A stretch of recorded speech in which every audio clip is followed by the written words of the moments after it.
అందరికీ షలో. ఇశ్రాయేలీలు ఎవరు అనే దాని గురించి ఇప్పుడు మనం కొన్ని విషయాలు తెలుసుకుందాం. ఇశ్రాయేలు అనే పదం యూదు లేదా హీబ్రూ పర్యాయ పదంగా ఉంది. ఇశ్రాయేలీయుడు అనే పదం ఇశ్రాయేలు అనే పేరు నుండి వచ్చింది. ఇది అబ్రహాం మనవడు మరియు 12 తెగల తండ్రి అయిన యాకోబుకు యబ్బేకు నది ఒడ్డున ఏసేవు దేవదూతపై విజయం సాధించిన తరువాత ఇవ్వబడింది. అతనితో పోరాటం చేసిన తరువాత ఆయనకు ఈ పేరు ఇవ్వడం అనేది జరిగింది.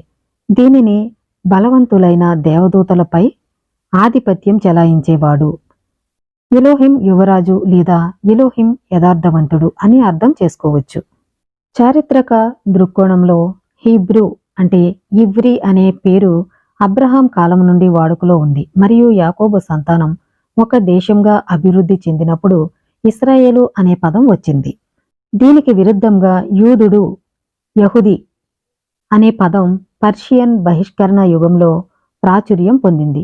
ఆ సమయంలో యూదుల పాలనలో లేవి ఇశ్రాయేలీలు విగ్రహారాధనలో మునిగిపోయి శాశ్వతంగా బహిష్కరింపబడ్డారు మరియు మిగిలిన ఇశ్రాయేలీలందరూ యూదా తెగకు చెందినవారు కానివారు కూడా యూదులుగా పిలువబడ్డారు.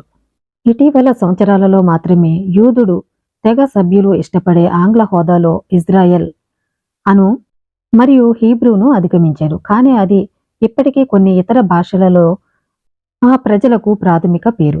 ఏసేవు మడమ ఎక్కేవ్ పట్టుకుని జన్మించాడు కాబట్టి యాకోబుకు ఆ పేరు పెట్టారు. ఆ పేరుకు పడగొట్టు లేదా అడ్డుతాడు అని కూడా అర్థం. అందువల్ల యాకోబు సవాళ్లతో పోరాడుతున్న మరియు తన ఆధ్యాత్మిక వారసత్వాన్ని తన భౌతిక వాతావరణంలో సమన్వయం చేసుకోవడానికి పోరాడుతున్న యూదుడిని సూచిస్తుంది.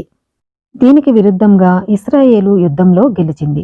ఎలోహిం తప్ప నిజంగా ఏమీ లేదని మరియు ఆయనకు విరుద్ధంగా కనిపించే ఏదైనా మనం అధిగమించడానికి ఆయన ఇక్కడ ఉంచిన ఎండమావిలి మాత్రమే అని అతను చూస్తాడు. యాకోబు అనే పేరుకి అర్థం ఏంటంటే ఎక్కేవ్ అంటే మడమ అని అర్థము.